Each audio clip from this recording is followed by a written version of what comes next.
আসসালামু আলাইকুম গাইস, আমি খন্দকার বিধান হোসেন। আশা করি আমার পরিচয় পাইছেন। তা শুরু করা যায় আজকের ব্যান্ড নিউ ভিডিও। আজকের ভিডিওর মেইন টপিক মূলত আপনারা অলরেডি বুঝতেই পারতেছেন। আজকে ভাই পুরো ঘরের কাম, মাথা নষ্ট অবস্থা, যে পরিমাণ কাজ সেই ভরে উঠছি ভাই, বুঝতে তো পারতেছেন। তেমন একটা ভরে আমি উঠি না।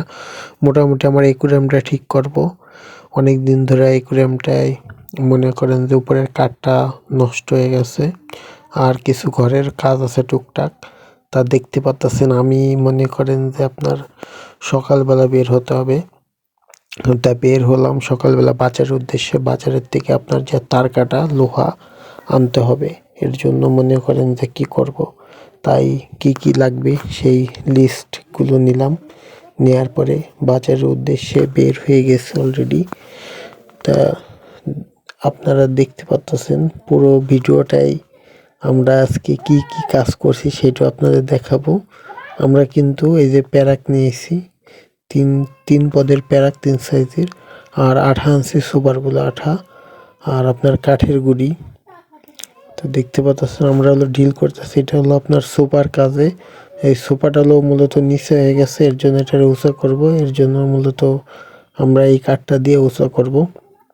তো দেখেন কিভাবে কি করে। আর এই যে একুরিয়ামের যে উপরে যে কাভারটা থাকে কাঠের উপরে বাক্সটা, সেই ঢাকনাটা নষ্ট হয়ে গেছে একেবারে। দেখতে পাচ্ছেন এই যে আমাদের আঠাটা, এই আঠাটা কিন্তু আপনারা পাবেন খুবই কম রেটে। আপনাদের এলাকায় কীরকম কী রেট সেটা আমরা জানি না। এই আঠাটা আমাদের নিছিল মাত্র 60 টাকা। আর আপনারা 20 টাকাতে যে আঠাটা কিনেন সে আঠাটা কিনবেন না আপনারা, কারণ অল্প একটু আঠা থাকে ভাই। 20 টাকার যে আঠাটা দেখতে পাচ্ছেন, আমরা সোফাটায় কাঠ লাগাই উঁচা বানাবো, কারণ নিচে হলো খোঁজ হয়ে গেছে। যেটা রাবারের যেটা থাকে সেটা হলো অনেক নিচে হয়ে গেছে মূলত। এর জন্য আমরা উঁচা বানানোর জন্য এইভাবে কাঠ পিটিয়ে দিলাম যাতে উঁচা হয়ে যায়। আর এই সোফাটায় বিশেষ করে কি বলবো, এই সোফাটায় সবসময় রাত্রে এই বিলেই, আমাদের বাসায় একটা বিলেই আছে, সেই বিলেইটা ঘুমায় এই সোফার উপরে মূলত। আর ভাই আতুর দিয়ে কাজ করতেছি ভাই, যে ঝামেলা ভাই। একটু চলা জায়গা তো তার কাটা লাগানো আর এক ঝামেলা। তাই দেখতে অনেক জায়গা দিয়ে কাঠ ছুটে গেছে, সেই কাঠগুলো আমরা আবার ঠিক করতেছি। যেখানে যেখানে কাঠ ছুটে গেছে সেখানে আমরা যতটুকু পারি লাগানোর চেষ্টা করতেছি।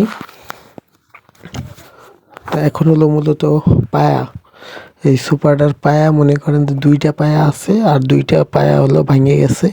এর জন্য কি করব, যেই বাবা সেই কাজ। গাছের মোটা একটা গাছের গুড়ি কাটতেছি আমরা, দেখতে পাচ্তেছি। এটা সাধারণত লেবু গাছের কাঠ হবে যতটুকু ধারণা।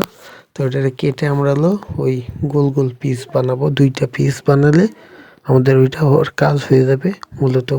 তো আপনারা দেখতে পাচ্ছেন আমরা 2টা গোল গোল পিস করছি যাতে ওই পায়ার মতোই হয়। তো এটা হলো আপনার ঘরের টেবিলটার এক সাইডের কাঠ ছুটে গেছে মূলত। এর জন্য আমরা